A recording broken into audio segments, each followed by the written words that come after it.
2019년 2월 15일 헛데일리 디보션입니다. 오늘도 우리 주 예수 그리스도와 동행하는 최고의 하루가 되시기 바랍니다. 마가복음 16장을 읽겠습니다.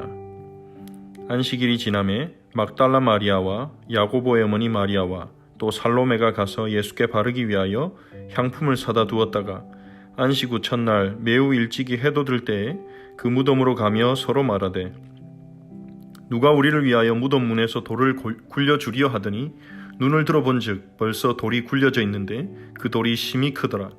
무덤에 들어가서 흰옷을 입은 한 청년이 우편에 앉은 것을 보고 놀라매 청년이 이르되 놀라지 말라. 너희가 십자가에 못 박히신 나사렛 예수를 찾는구나. 그가 살아나셨고 여기 계시지 아니하니라. 보라, 그를 두었던 곳이니라. 가서 그의 제자들과 베드로에게 이르기를 예수께서 너희보다 먼저 갈릴리로 가시나니 전에 너희에게 말씀하신 대로 너희가 거기서 배우리라 하라 하는지라. 여자들이 몹시 놀라 떨며 나와 무덤에서 도망하고 무서워하여 아무에게 아무 말도 하지 못하더라. 예수께서 안식 후 첫날 이른 아침에 살아나신 후 전에 7 귀신을 쫓아내어 주신 막달라 마리아에게 먼저 보이시니 마리아가 가서 예수와 함께하던 사람들이 슬퍼하며 울고 있는 중에 이 일을 알리매 그들은 예수께서 살아나셨다는 것과 마리아에게 보이셨다는 것을 듣고도 믿지 아니하니라. 그 후에 그들 중 2 사람이 걸어서 시골로 갈 때에 예수께서 다른 모양으로 그들에게 나타나시니 2 사람이 가서 남은 제자들에게 알리었으되 역시 믿지 아니하니라. 그 후에 11 제자가 음식 먹을 때에 예수께서 그들에게 나타나사 그들의 믿음 없는 것과 마음이 완악한 것을 꾸짖으시니 이는 자기가 살아난 것을 본 자들의 말을 믿지 아니함일러라. 또 이르시되 너희는 온 천하에 다니며 만민에게 복음을 전파하라. 믿고 세례를 받는 사람은 구원을 얻을 것이요 믿지 않는 사람은 정죄를 받으리라.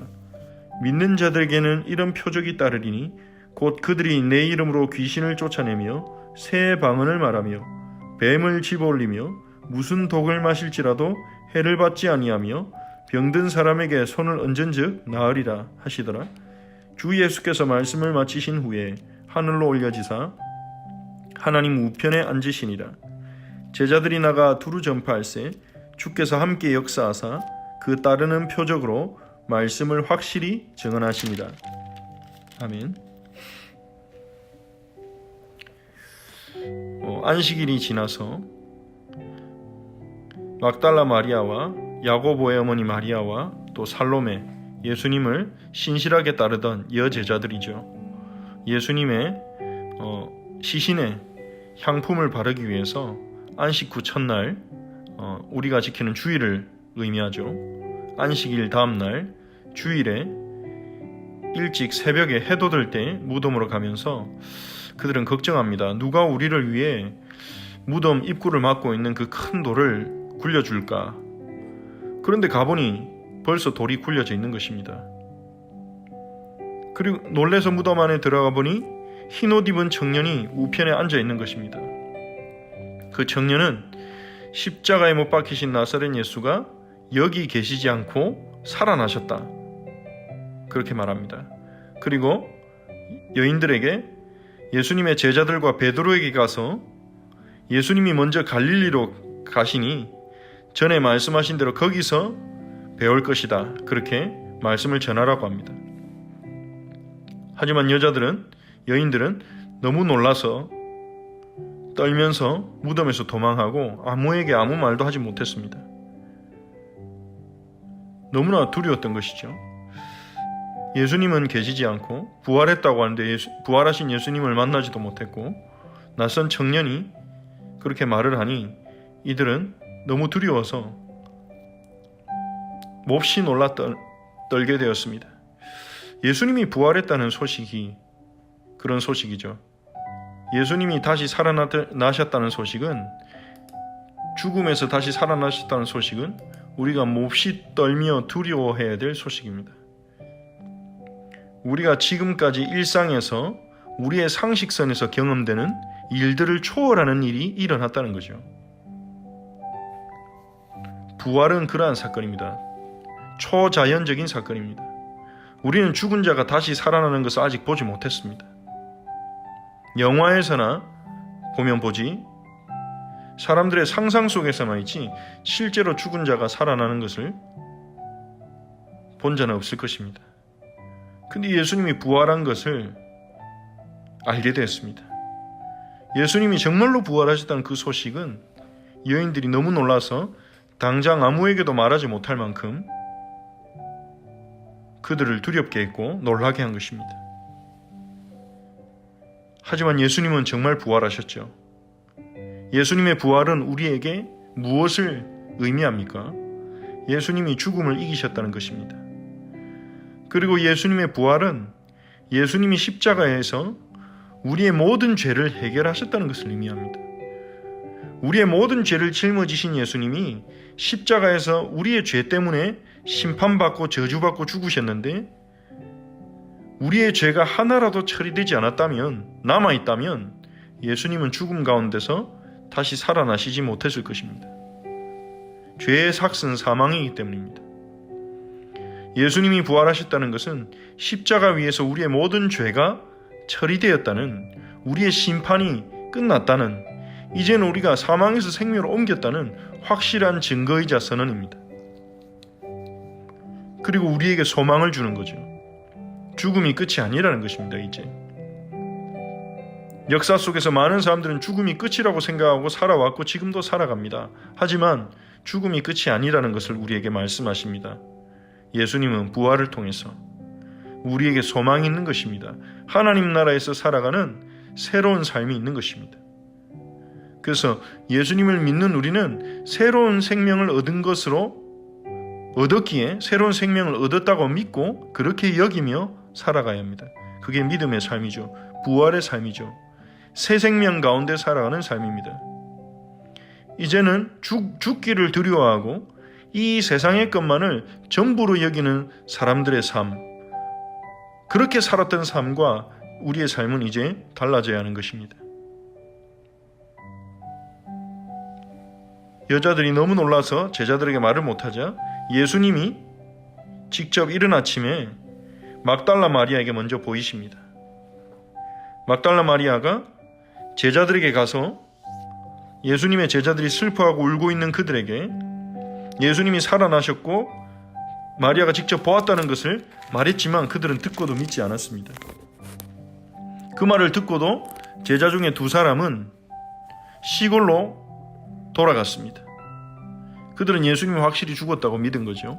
누가복음에는 2 제자가 엠마오로 갔다고 그렇게 기록이 되어 있습니다. 구체적인 장소가 기록되어 있죠.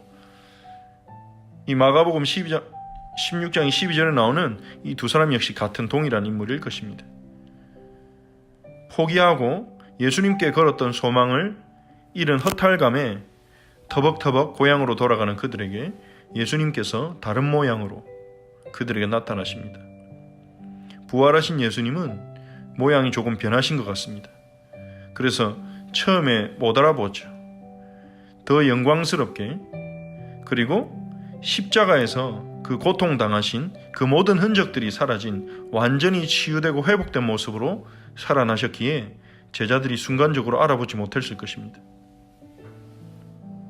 예수님께서는 누가복음 24장에 의하면 그 2사람과 동행하시며 그들의 눈을 열어서 성경을 깨닫게 하십니다. 2사람은 성경을 깨달은 후에야 그분이 바로 예수님이라는 것을 깨닫습니다. 그때 예수님은 이미 그들을 떠나셨죠. 2사람은 다시 남은 제자들에게 돌아갑니다. 예루살렘으로 돌아가서 그들에게 알리지만 그래도 믿지 않습니다. 막달라 마리아와 2 증인, 구약 성경에 의하면 2사람의 증인이 있을 경우에 그 증언이 참된 것으로 사람들이 받아들일 수 있었습니다. 예수님께서 2명의 증인을 보냈음에도 불구하고 제자들은 믿지 않았어요. 이 제자들의 불신앙의 모습이 우리에게는 위안이 되기도 합니다. 예수님께서는 이렇게 믿지 않는 제자에게 예수님의 부활을 확실히 믿고 믿음이 분명한 제자들에게 나타나서 너희를 사용하겠다 이렇게 하신 것이 아니라 예수님이 부활하실 것을 그렇게 많이 말씀하셨는데도 믿지 않았고 심지어 부활을 본 자들의 증언을 듣고도 믿지 않은 그 마음이 완악하고 믿음 없는 그 제자들에게 다시 나타나셔서 부활을 믿게 하시고 부활을 체험하게 하시고 그들을 만민에게 복음 전하는 자로 세계복음화의 증인으로 보내셨습니다. 즉 우리에게도 소망이 있다는 거죠. 믿음 없고 마음이 완악한 우리에게 이 제자들의 모습은 위로가 됩니다. 예수님께서는 그 믿음 없는 제자들에게 온 천하에 다니며 만민에게 복음을 전파하라고 하셨습니다. 그 복음을 먼저 체험시켜 주시고 예수님의 부활을 체험하고 확인하게 해주시고 예수님과 동행하면서 복음을 맛보게 해주시고 복음을 전하는 증인으로 그들을 파송하십니다. 복음을 선포하라, 전파하라 하셨습니다. 제자들이 전하는 복음을 믿고 세례를 받는 사람은 구원을 받을 것이고 믿지 않는 자들은 정죄를 받을 것입니다. 어떤 정죄입니까? 복음을 들어놓고도 안 믿었기 때문에 그들은 변명할 수 없을 것입니다. 최후의 심판 앞에서 하나님 앞에서 그들은 변명할 말이 없을 것입니다. 우리의 역할은 이 복음을 전파하는 일입니다. 복음을 알려주는 일입니다. 우리가 다른 사람들의 믿음을 주장할 수는 없습니다. 믿게 하고 안 믿게 하는 것은 우리의 손에 달린 일이 아닙니다. 우리는 복음의 전파자로 부름받았습니다. 예수님이 자신의 제자들을 복음을 전하는 자로 부르시고 보내셨습니다. 믿는 자들에게는 표적이 따를 것이라고 했습니다. 복음을 듣고 믿는 자들에게는 표적이 따르는데 귀신을 쫓아내고 새 방언을 말하고 뱀을 집어올리고 무슨 독을 마실지라도 해를 받지 않고 병든 사람에게 손을 얹은 즉 나리라. 어떤 표적이 나타납니까? 귀신이 떠나감으로 영적 문제가 치유되고 새 방언을 말하는 성령의 은사를 체험하고 뱀을 집어올리며 어떤 독을 마실지도 해를 입지 않고 박해와 핍박 속에서 하나님의 보호하심을 받고 그리고 병든 사람에게 손을 얹은 날이라. 치유에 예수님 이름으로 병든 자가 치유되는 표적을 주시겠다고 했습니다. 영적 치유와 성령의 은사와 그리고 핍박과 박해 가운데서 보호받는 표적과 그리고 치유의 표적을 주시겠다고 약속하신 것입니다. 예수님께서 함께 하시겠다는 거죠. 복음을 전하는 그 현장에 복음을 전하는 그 시간에 예수님이 우리와 함께 하시겠다는 것입니다. 우리가 혼자 복음을 전하는 것이 아니라 우리의 힘으로 하는 것이 아니라 예수님이 함께 하시며 표적을 주시겠다고 했습니다. 예수님 말씀을 마치시고 하늘로 올라가셔서 하나님 우편에 앉으셨습니다. 하늘과 땅의 모든 권세를 가지고 지금도 우리와 이 온 우주를 다스리고 계십니다. 제자들이 나가 두루 복음을 전할 때 주께서 함께 역사하셨습니다. 주님이 표적을 주셔서 말씀을 확실히 증언하게 하셨습니다. 그래서 복음을 전하는 이 전도의 사역은 복음 전파의 사역은 주님과 함께 하는 동역 사역이죠. 주님이 우리와 함께 하시는 사역입니다. 우리가 복음을 전할 때 주님이 우리와 함께 하심을 그리고 주님이 주시는 표적을 체험하게 되는 것입니다. 오늘 이 말씀을 읽고 묵상하시면서 들으시면서 예수님이 우리에게 주신 명령을 기억하시기 바랍니다. 우리는 예수님을 따르는 자입니다. 예수님의 명령이 우리의 인생의 가장 중요한 사명입니다. 가장 중요한 숙제입니다. 예수님께서는 부활하셨고 부활을 통해 우리의 모든 문제가 십자가에서 이미 해결되었다는 것을 보여주셨습니다. 우리의 문제는 끝났습니다. 이제 우리는 주님을 따르는데 주님이 우리에게 명하셨습니다. 제자들에게 명하셨습니다. 온 천하에 다니며 만민에게 복음을 전파하라. 우리를 통해 우리의 회사에 그리고 학교에 우리가 가는 곳에 복음이 증거되도록 기도하시기 바랍니다. 믿지 않는 사람을 놓고 기도하시기 바랍니다. 그들에게 복음을 전할 기회를 얻도록 기도하시기 바랍니다. 그들에게 복음을 증거할 준비를 하시기 바랍니다. 그래서 복음을 전하는 축복을 누리고 복음 전할 때 주님이 주시는 표적을 체험하는 우리 성도님들이 되시기 바랍니다. 우리 말씀을 붙잡고 함께 기도하겠습니다. 우리의 직장에, 학교에, 그리고 이웃에 있는 우리의 이웃들에게 복음을 증거할 수 있도록 우리에게 성령 충만함을 주시고 복음을 전할 문을 열어달라고 기도합시다. 부활하신 주님께서 십자가에서 우리의 모든 문제를 해결하셨다는 이 복음을 확신하고 신뢰함으로 기뻐하고 감사할 수 있도록 기도합시다. 주일 예배를 통해 주신 말씀을 붙잡고 다시 생각하면서 창세기를 통해 언약을 주시고 언약을 성취하신 언약의 하나님, 그 언약의 하나님을 신뢰하는 믿음을 오늘도 우리에게 주시고 모든 언약을 성취하신 예수님을 믿고 따라가는 오늘 하루가 되도록 기도합시다. 그리고 우리 허철치의 모든 지체들을 위해서 우리 허철치 공동체가 하나님의 은혜 가운데 하나님이 허철치의 성벽이 되어 주셔서 신년에 주신 말씀처럼 하나님 허철치의 성벽이 되어 주셔서 허철치가 건강하게 그리고 생명력 있는 사람 살리는 참된 안식을 주는 교회로 성장할 수 있도록 하나님이 오늘도 우리 모든 지체들에게 우리 공동체의 은혜를 부어달라고 함께 기도하겠습니다. 하나님께 감사를 드립니다. 하나님 아버지, 주님이 부활하셨다는 이 소식은 하나님 은혜가 아니면 믿어질 수 없는 놀랍고 충격적인 소식입니다. 주님, 우리가 부활을 정말로 믿습니까? 예수님이 죽었다가 다시 살아나셨음을 정말로 믿습니까? 피상적인 믿음이 아니라 별 생각과 의미를 모르는 믿음이 아니라 부활의 의미를 알고 예수님의 부활을 사실적으로 믿을 수 있는 믿음을 저에게 주시옵소서. 예수님이 지금도 살아계시다는 이 소식이 우리에게 의미하는 바를 깨닫게 하여 주옵소서. 십자가에서 우리의 모든 문제가, 우리의 모든 죄가 해결되었음을 온전히 예수님의 부활을 통해 온전히 믿고 주님께 우리의 소망을 두게 하옵소서.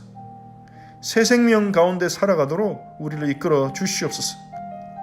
이전과 어찌 같을 수 있겠습니까? 새 생명을 얻은 우리가 생명 없던 과거의 삶과 어떻게 동일하게 살 수 있겠습니까? 새 생명 가운데의 삶을 누리도록 저에게 은혜를 주시고 인도하옵소서. 주님이 주신 명령을 따라 만민에게 복음을 전파하는 저희가 되게 하옵소서.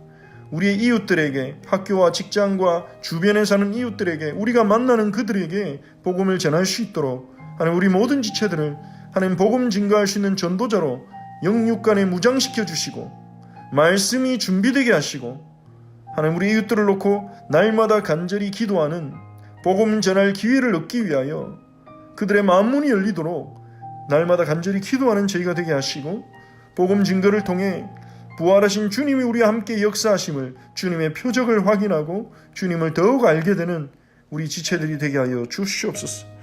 주일에 주신 말씀처럼 하나님 언약을 주시고 성취하시는 언약의 하나님이 우리의 하나님이심에 감사를 드립니다. 언약을 성취하시는 신실하신 하나님을 온전히 신뢰할 수 있도록 언약의 성취자이신 예수님을 온전히 신뢰하고 우리의 신뢰를 예수님께 두고 예수님 온전히 따라갈 수 있도록 저에게 은혜를 주옵소서. 저에게 성령으로 충만케 역사하여 주시옵소서.